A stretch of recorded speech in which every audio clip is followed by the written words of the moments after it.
বাস্তবিক অর্থে আমাদের নারী নেত্রী যারা, তারাও কিন্তু বাসায় অনেকেই নির্যাতিত। আমি এই ক্ষেত্রে কমলা ভাসিনের একটা কথা না বলে পারছি না। উনি ইন্ডিয়ান একজন স্কলার। উনি বলেছিলেন, উনাদের একটা ওয়ার্কশপে আমি ছিলাম। বলেছি যে, "তোমরা যারা উচ্চশিক্ষিত মধ্যবিত্ত, তোমরা লেস এম্পাওয়ার্ড। তোমাদের বাংলাদেশের বস্তির মহিলারা অনেক বেশি এম্পাওয়ার্ড।" দেন আমরা খুবই অবাক যে কিভাবে করে বস্তির মহিলারা এম্পাওয়ার্ড হলো। তো উনি বললেন যে, "দেখো, বস্তির মহিলাদেরকে যখন তাদের হাসব্যান্ড পেটায়, তখন ওরা এভাবে চিৎকার করে, 'বাবা গো, মা গো, বাঁচাও!' তখন আশেপাশে সবাই এসে তাকে বাঁচায়। আর তোমরা যারা উচ্চশিক্ষিত, তোমাদের ফ্ল্যাটের ভেতরে তোমাদের হাসব্যান্ড যখন পিটায়, তোমরা কান্নাটাও জোরে করো না, কারণ পাশের ফ্ল্যাট থেকে যেন শুনতে না পায়। সো তুমি বলো কারা এম্পাওয়ার্ড?" দেন না আসলে এটা আমরা ফিল করলাম যে আমাদের এই কথাগুলো আমি কেন এটা নিয়ে কাজ করি নারীদেরকে নিয়ে, যে আমাদেরকে অন্যায়কে অন্যায় হিসেবে বলতে পারতে হবে। আমরা গতকালকেও পর্দা নিয়ে, হিজাব নিয়ে একজন পুরুষ এটি পতিতাবৃত্তির সাথে তুলনা করেছেন, আমরা এটি নিয়ে প্রতিবাদ করেছি।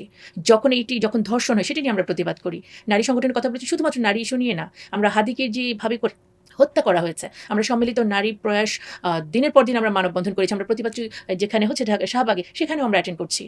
আমরা একটা ইনসাফের বাংলাদেশ চাই, সেটা নারীর জন্য এবং অবশ্যই পুরুষের জন্য, সবার জন্য এটি হওয়া উচিত।